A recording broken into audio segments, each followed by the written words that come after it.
택시기사와 옛 동거녀를 살해한 이기영에 대한 검찰 수사 결과가 오늘 발표가 됐습니다. 먼저 영상 보시고 이어가 보도록 하겠습니다.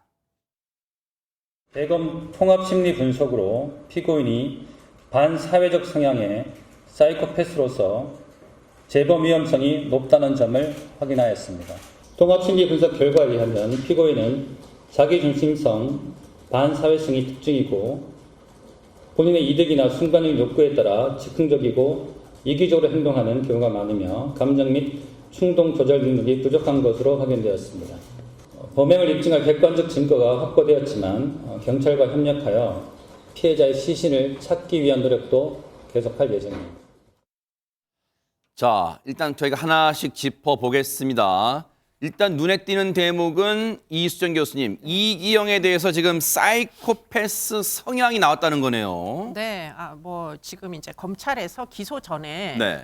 유무죄를 가리는 것과는 별개로 이 사람의 재범 위험성을 담보로 이제 전자감시 등 보안 처분을 집행할지 말지 만약에 이제 청구를 하지 않으면 법원에서는 부과하기가 어렵거든요. 그래서 그래요? 검찰 단계에서 일단 재범 위험성을 평가하는 절차를 거치는데요. 네. 그게 이제 통합 심리 분석 결과 재범 위험성이 높을 뿐만 아니라 성격적으로 사이코패스적인 성격일 개연성이 높아서 네. 이렇게 되면은 나중에 출소 후에도 재범 가능성이 매우 높다. 그렇기 때문에 지금 전자장치, 위치 추적 전자장치를 부과해 달라 하고 병과를 하도록 이렇게 요청을 한 것으로 알고 있습니다. 그렇군요. 지금 이제 영상은 바로 현장 검증하는 단계, 그 이기영이 직접 갔었던 그런 장면도 저희가 지금 보여드렸습니다.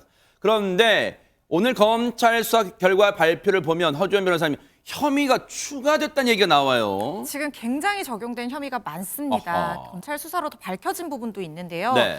일단 두 가지로 크게 나누어 볼 수 있을 것 아하. 같은데요. 이 살인 혐의와 관련해서는요. 네. 동거녀와 관련한 혐의는 강도의 기회, 그러니까 돈을 빼앗을 금품을 노리고 사람을 살해한 강도살인 혐의 당연히 적용이 됐고요. 네. 또 사체 유기 혐의도 적용이 됐습니다. 그리고 이 피해자 명의의 신용카드로 인터넷 뱅킹에 접속해서 아무 권한도 없이 정보를 입력해서 피해자 돈을 자기 계좌로 이체하고 결제하고 이런 행위를 했어요. 이게 컴퓨터 등 사용 사기죄에 해당을 합니다. 네. 또 피해자 명의 체크카드로 이 4천여만 원 정도를 결제했다고 하거든요.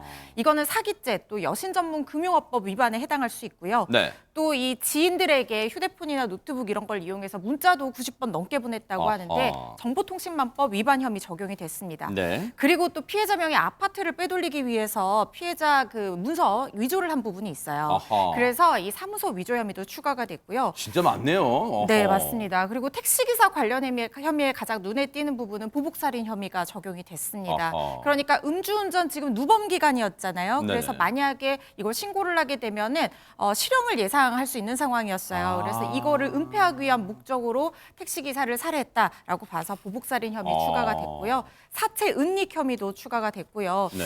말씀드렸던 것처럼 동거녀를 살해하고 난 뒤에 이 돈을 빼앗은 방식이 택시기사를 살해했을 때랑 동일해요. 그래요? 그러니까 예를 들어서 아까 말씀드린 것처럼 인터넷 뱅킹에 접속해서 뭐 계좌 이체를 한다든가 네네. 체크카드로 결제한다든가 당연히 컴퓨터 등 사용 사기와 또 사기, 여신 전문 금융업법 위반 같이 적용이 됐습니다. 네. 그리고 새롭게 밝혀진 게 하나가 있는데요. 뭘까요? 코로나 방역지원금을 편취했다고 해서 사기 혐의가 적용이 됐습니다. 어허. 작년 3월부터 5월 사이에요. 허위 매출 내역을 가지고 가짜 사업체를 설립해서 1,000만 원 정도를 방역지원금으로 타냈다는 겁니다. 사기죄 적용이 됐습니다. 네. 정말 나쁜 쪽으로는 도가 텄어요. 이경이라는 인간요. 그런데 진짜 혐의가 지금 검찰 수사 결과 단계에서 막 더 드러났어요. 그런데 지금 이기영이 앞서 현장 검증하는 모습, 이 현장 검증 그 현장에 있었던 것도 저희가 보여드렸습니다만 안진용 기자님, 옛 동거녀의 시신은 아직 찾지 못했잖아요. 그런데 강도 살인 혐의, 옛 동거녀 관련해서 강도 살인 혐의로 기소가 됐어요. 이 부분은 어떻게 설명해야 되는 거예요?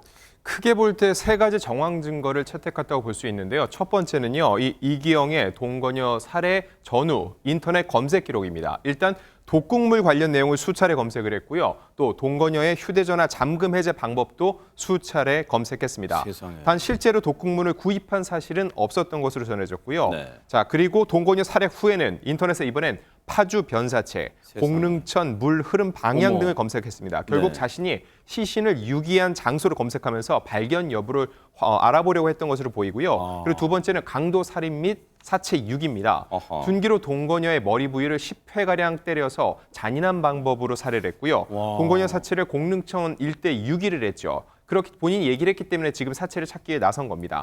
이거 역시 하나의 정황 증거가 될 수 있고요. 마지막 세 번째는 범행 직후의 행적입니다.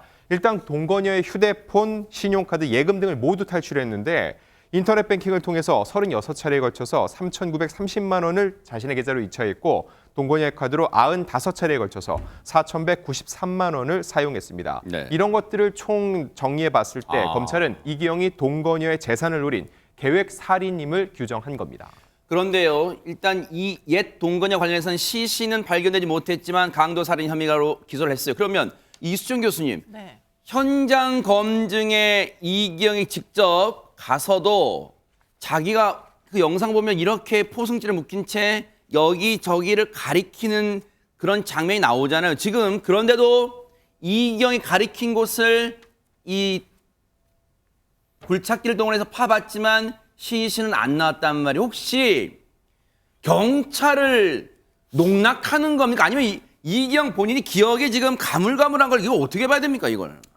글쎄 뭐 여러 가지 가능성이 있어 보입니다. 일단 야심한 밤에 이제 아마도 아주 얕게 이제 매장을 했을 것으로 추정되는데 그 위치를 정확하게 파악을 못하고 있는 수도 있을 것이고요. 또는 워낙 매장의 깊이가 얕기 때문에 뭐 지금 3일 후에 비가 아주 많이 왔다 그러거든요. 그래요? 그렇기 때문에 이제 강물에 유실됐을 가능성도 있을 것이고요. 세 번째 가능성은 이제 아예 다른 데다가 매장을 해놓고 밑도 끝도 없이 지금 공릉천 일대를 지금 뒤지고 있는 게 아닌가. 숨겨진 장소가 있을 수도 있다. 이런 가정도 가능할 거고요. 어허. 제일 이제 중요한 건 뭐냐면 이 사람 입장에서 보면 사실은 저렇게 해서 이제 시신을 찾아야 된다고 외출을 하는 것 자체가 목적이 아닌가. 안 그러면 구치소에서 답답하게 이제 수용이 되어 있어야 되는 기간에 지금 시신을 찾겠다는 명목 아래 지금 계속 외출이 가능하잖아요. 네. 그렇기 때문에 교도관을 대동하고 지금 저기서 이제 매일매일 외출하는 저것 자체가 네. 사실은 지금 이렇게 터무니없는 주장을 하는 데에 네. 이유가 되는 건 아닌가. 아주 네. 다양하게 생각을 해볼 법합니다. 네. 아니 근데 안진영 기자님, 앞서 저희가 이제 설명드렸습니다만 뭐 저희 가서 막 보세요. 뭐 적극적으로 일단 행동만 보면 적극적으로 막 시신이 있는 곳을 가리키는 것 같지만 일단은 아직은 시신을 발견 못해서 옛 동거녀를 그러면 진짜로 여전히 못 찾도록 혹시 이기영이 잔머리를 쓰는 걸까요? 지금 어떻게 경찰도 좀 답답할 것 같아요. 사실 이기영의 태도 중에서 좀 해석하기 어려운 부분이 있습니다. 일단 본인이 사체를 유기했다는 곳을 딱 찍고서는 그곳을 파보라고 했는데 그거에 대해서 이제 막상 파보려고 할 때 수사관이 답답하다듯이 삽을 좀 줘봐라. 삽을 반대로 뒤집어서 흙을 파내야 된다라고선 오히려 굉장히 답답하다는 듯한 표정을 짓기도 했다는 거죠. 자기가 그런 말을 했다고요? 네, 그렇습니다. 이렇게 적극적인 태도를 보임에도 불구하고 아직까지 사체는 발견되지 않았는데 아까 이수정 교수께서 말씀하신 대로 시신 유기 사흘 뒤에 집중호우가 있었습니다. 그래서 시신이 유실됐을 가능성도 있다고 보고 하천 하류까지 수색 작업을 하고 있는데 그런데 여기서 하나 생각이 드는 건 아까 말씀드렸다시피 동거녀 살해 후에 공릉천 물 흐름 방향이라는 검색을 했다는 게 드러났습니다. 네. 여기까지 생각하고서는 거짓으로 했을 가능성은 낮아 보이고요. 네. 결국 공릉천 주변에 유기를 했대 지금 말하는 그 장소가 아닐 가능성은 배제할 수 없을 것으로 그러니까요. 보입니다.